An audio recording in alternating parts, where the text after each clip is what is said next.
The autumn fog rolled thick across the Volga River on September 21, 1942, as a group of Soviet reinforcements crossed into the hell that Stalingrad had become.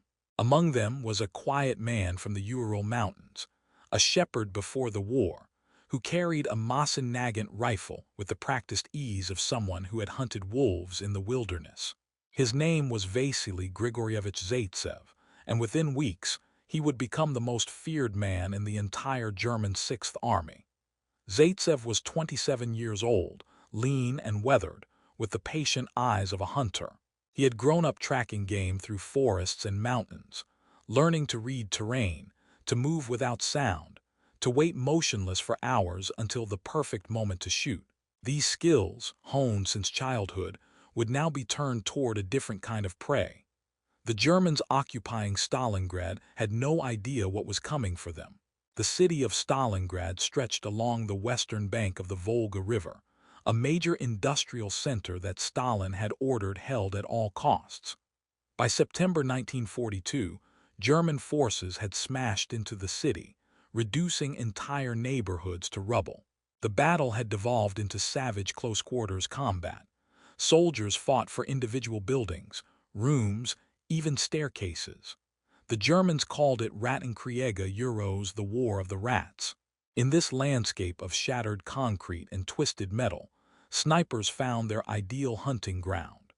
When Zaytsev arrived with the 1047th Rifle Regiment of the 284th Rifle Division, the tactical situation was desperate. Soviet forces clung to a narrow strip of land along the river, barely a few hundred meters deep in places. German troops occupied most of the city, pushing relentlessly toward the Volga to cut off Soviet supply lines. Every day brought fresh German attacks. Every night, Soviet reinforcements crossed the river under artillery fire to replace the day's casualties. The average life expectancy of a Soviet soldier in Stalingrad was measured in days, sometimes hours. Captain Danilov, a political officer with the 62nd Army, immediately recognized something different about Zaytsev. During the first days after his arrival, Zaytsev eliminated several German soldiers with precise long-range shots. He didn't spray bullets wildly like many infantrymen. Each shot was calculated, deliberate, and almost always fatal. Danilov, who was responsible for maintaining morale and had connections with Soviet propaganda efforts, saw an opportunity. The Soviet people needed heroes. They needed to believe their soldiers could defeat the seemingly invincible Wehrmacht. Zaytsev, with his hunting background and natural talent, could become that hero. Danilov began documenting Zaytsev's kills, writing articles for the army newspaper that celebrated his exploits. The sniper from the Urals became a symbol of Soviet resistance, proof that individual skill and courage could triumph over German military might. Zaytsev's method was simple but devastatingly effective. He studied the battlefield like a hunter studies a forest. He memorized every pile of rubble, every destroyed vehicle, every shell crater. He identified the routes German soldiers habitually used, the positions they thought were safe, the moments when they let their guard down. Then he waited. Patience was his greatest weapon. He would lie motionless in a concealed position for 8, 10, 12 hours, ignoring hunger, thirst, and cold, waiting for a target to present itself. His first notable achievement came in late September when he eliminated 11 German soldiers in a single day. The kills occurred across different sectors of the line at different times, from different positions. German officers couldn't understand how one sniper could be so mobile, so deadly, so seemingly everywhere at once. They began to fear that multiple snipers were operating, that they were facing an entire unit of expert marksmen. In reality, it was just Zaytsev, moving through the ruins like a ghost. By October, his reputation had spread through both armies. Soviet soldiers spoke his name with reverence. German soldiers spoke it with dread. Officers on both sides tracked his confirmed kills, 50, 70, 100. Each number represented a German soldier who would never go home, a man who had made the fatal mistake of exposing himself for just a moment in Zaytsev's killing zone. The psychological impact was enormous. German troops in Stalingrad became paranoid, afraid to move during daylight, convinced that Zaytsev's scope was trained on them at every moment. Zaytsev didn't work alone. He trained other Soviet snipers, sharing his techniques and knowledge. He created a sniper school in the ruins, teaching students to calculate range, account for wind, control their breathing, and most importantly, to think like hunters rather than soldiers. His students became an elite cadre, spreading throughout the city, multiplying his effectiveness. They adopted his methods, his patience, his ruthlessness. The Germans began calling them Zaytsev's Hares, a nickname that combined respect with fear. Lieutenant Pyotr Goncharov, one of Zaytsev's students, later described his mentor's teaching philosophy. Vasily told us that every German soldier was just an animal in our sights, not in a cruel way, but in a hunter's way. You don't hate the wolf you hunt to euros, you simply accept that its death is necessary for survival. He taught us to remove emotion from killing, to see it as a technical problem requiring a technical solution. Where is the target? What is the range? What is the wind doing? Pull the trigger smoothly. Next target. The most legendary period of Zaytsev's career came in November 1942, during the height of the German assault on the city. Soviet forces had been compressed into narrow pockets along the river. The Germans believed final victory was days away. Then the killing intensified. Zaytsev and his fellow snipers made movement during daylight suicidal for German troops. Officers were targeted preferentially, Euros. Their distinctive uniforms and binoculars made them easy to identify. Removing officers disrupted German command and control, sowing confusion in their ranks. One particularly effective tactic involved targeting German machine gun crews. These crews typically set up in fortified positions that dominated key approaches, making infantry advances impossible. Zaytsev would identify the crew's position, then wait for the inevitable moment when a gunner's head appeared above the sandbags or a loader moved into view. One shot, one kill. The crew would be disrupted, forced to replace the casualty, giving Soviet infantry precious seconds to advance. Sometimes Zaytsev would wound rather than kill, calculating that the screams of injured men would have greater psychological impact and force the Germans to expose themselves during rescue attempts. German commanders grew increasingly desperate to eliminate the sniper threat. They brought in their own marksmen, veterans from other fronts, men with dozens of kills to their names. These German snipers were well-trained, well-equipped with excellent optics, and highly motivated. The Battle of Stalingrad became a hidden war within the larger battle, a deadly contest between individual snipers hunting each other through the ruins. The most famous of these duels allegedly involved a German sniper instructor named Heinz Thorvald, though historians debate whether this specific person existed or was a propaganda creation. According to the Soviet account, Thorvald was sent specifically to kill Zaytsev, representing the best the Wehrmacht could offer. The duel lasted several days, with each man trying to outwit the other, setting traps, using decoys, studying each other's methods and habits. The story, as told in Soviet propaganda, described how Zaytsev finally identified Thorvald's position by observing a glint of light off a rifle scope hidden in rubble. He spent hours verifying the position, ensuring it wasn't a decoy, waiting for absolute certainty. When Thorvald finally shifted position slightly at dawn, exposing a portion of his head for just a moment, Zaytsev fired. One shot. The German sniper was dead. Zaytsev recovered Thorvald's rifle, a Mauser carabiner with an excellent scope, which he kept as a trophy. Whether the Thorvald duel happened exactly as described remains uncertain. Euros. War propaganda often embellished or invented stories for morale purposes. What is certain is that German snipers did hunt for Zaytsev, and he survived encounters with several of them. The psychological warfare was real. Every day, German and Soviet snipers stalked each other through the ruins, playing a deadly game where the slightest mistake meant death. By mid-November, Zaytsev's confirmed kill count had reached over 200.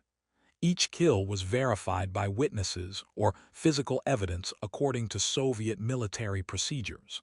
The actual number was likely higher euros. Many kills couldn't be officially confirmed because retrieving bodies or getting witnesses in combat conditions was impossible. German documents from the period reference enemy sniper activity, causing disproportionate casualties and damage to morale, though they rarely named Zaytsev specifically. Private Werner Hoffmann, a German infantryman, wrote in a letter home dated November 15, 1942, "We cannot move during the day. Their snipers are everywhere. Yesterday, Sergeant M.A. Tilda, a quarter-leller, was shot through the head when he looked over a wall for just a second. We found him with a single bullet hole in his helmet. Whoever these Russian sharpshooters are, they don't miss. We are terrified of them. The officers tell us not to show fear, but how can we not be afraid when death waits in every shadow?" The German response to the sniper threat involved several tactics. They increased their own sniper operations, trying to hunt the hunters. They used more artillery and air support to bombard suspected sniper positions, though this was often ineffective in Stalingrad's ruins. They changed patrol routes constantly and prohibited predictable behavior. They instructed soldiers to move only at night when possible. Nothing worked. Zaytsev and his students adapted to every countermeasure, always staying one step ahead. The most effective German countermeasure was simply avoiding exposure. Units that had been aggressive in September, advancing boldly through the ruins, became cautious and defensive by November. They moved less, attacked less, gave the Soviets breathing room. This was exactly what Soviet commanders wanted euros. The snipers had achieved a strategic effect far beyond their actual kill counts. They had made the Germans afraid. Zaytsev's personal tally continued climbing throughout November. On November 10, he reportedly killed 11 Germans in a single day, including 3 officers. On November 17, he eliminated a German artillery observation team, causing chaos in their fire support coordination. On November 21, he shot a German generale euros, a rare and valuable target euros, who had foolishly exposed himself while observing forward positions. Each success was celebrated in Soviet newspapers and radio broadcasts, building Zaytsev's legend. The peak of his career came in the days surrounding Operation Uranus, the Soviet counteroffensive that encircled the German Sixth Army. While massive armies maneuvered on the steppe, Zaytsev continued his deadly work in the city. He knew nothing of the grand strategy, simply focused on his mission: kill Germans, survive, kill more Germans. Between November 19 and November 30, during the most chaotic phase of the encirclement, he added over 30 confirmed kills to his total. Then, in December 1942, disaster struck. Zaytsev was wounded during a German artillery barrage. Shell fragments severely damaged his eyes, temporarily blinding him. He was evacuated across the Volga to a field hospital, where Soviet doctors doubted he would ever see again. For a sniper, blindness meant the end of usefulness, the end of everything that gave his life purpose and meaning in this war. But Zaytsev's story wasn't over. News of his injury reached the highest levels of Soviet command. He had become too valuable as a propaganda symbol to lose. He was transported to Moscow, where Professor Vladimir Filatov, the Soviet Union's leading ophthalmologist, performed experimental surgery. Against all odds, the surgery succeeded. Zaytsev's vision was restored, though not to its original sharpness. He would never again be the supreme marksman he had been, but he could see, and he could fight. Zaytsev returned to active service in 1943, though not to Stalingrad euros. The battle there had already been won. He served through the rest of the war, training snipers, conducting missions, adding to his kill total. By the war's end, his official tally stood at 309 confirmed kills, making him one of the most successful snipers in military history.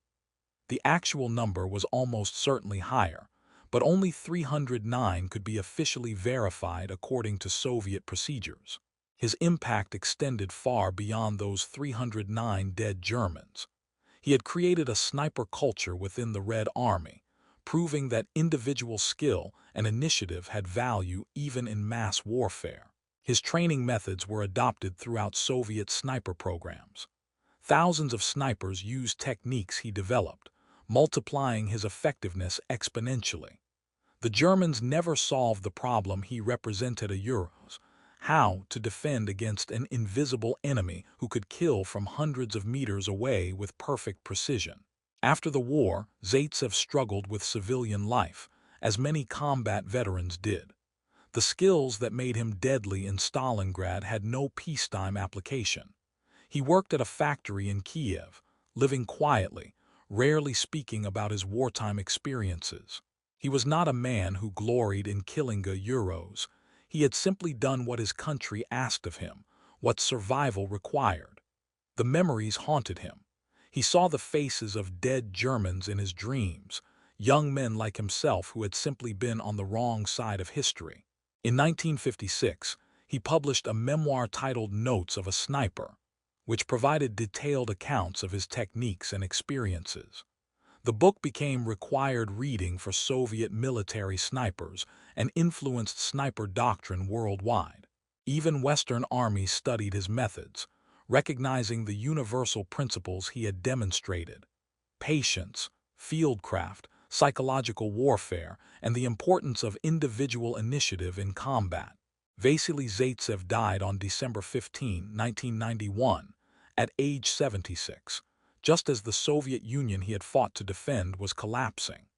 He was buried in Kiev initially, but in 2006, his remains were reinterred in Volgograd Uros, the city formerly known as Stalingrad Uros, on Mamiev Kurgan, the hill that had been the center of the battle.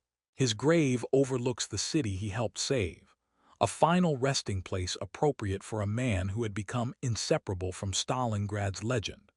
The German soldiers who survived Stalingrad carried memories of Zaytsev and his fellow snipers for the rest of their lives. In post-war interviews, veterans consistently mentioned the fear of snipers as one of their worst experiences in the battle. They described the terror of knowing that death could come at any moment, from any direction, without warning. Some admitted that this constant psychological pressure was worse than the artillery, worse than the cold, worse than the starvation that came later during the encirclement. Colonel Hans Doer, a German officer who survived Stalingrad, wrote in his memoir, "The Russian snipers were the worst part of that cursed battle. You could take cover from artillery in a basement. You could fight enemy infantry face to face. But the snipers were invisible, untouchable, everywhere. They made us prisoners in our own positions. Men who had stormed France without fear became terrified to cross a street. That is the true measure of a sniper's effectiveness, Euros, not just the men he kills, but the paralysis he inflicts on those he might kill." Modern military historians recognize Zaytsev as one of the most influential combat soldiers of World War II. His confirmed kill count, while impressive, is not what makes him significant. Other snipers, particularly Finnish marksman Simo Ha currency sign EA tilde currency sign, had higher tallies. What distinguished Zaytsev was his systematic approach to sniper warfare, his training of other snipers, and his understanding that sniping was as much psychological warfare as physical combat. He proved that in urban warfare, a small number of well-trained marksmen could achieve strategic effects far beyond their numbers.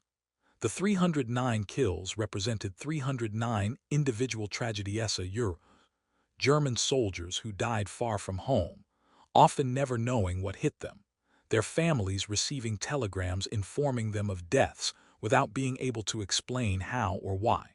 War reduces human beings to numbers and statistics, but each number was a person with dreams, fears, loved ones, a life cut short. Zaytsev understood this. He never glorified killing. He simply accepted it as the harsh necessity of total war. His legacy endures in modern military doctrine. Every army trains snipers using principles Zaytsev demonstrated: camouflage and concealment, patient observation, range estimation, shot selection, psychological impact. The lone marksman causing chaos in enemy ranks remains a fundamental military capability. From Vietnam to Iraq to Afghanistan, snipers have proven their worth repeatedly, validating the lessons Zaytsev taught in Stalingrad's ruins 8 decades ago.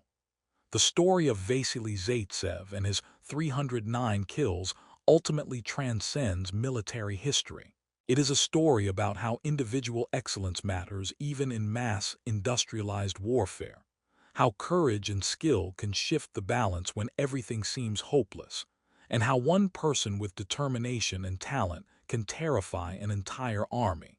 On those frozen ruins along the Volga River, a shepherd from the Urals became death itself, and the German Sixth Army learned to fear the shadows.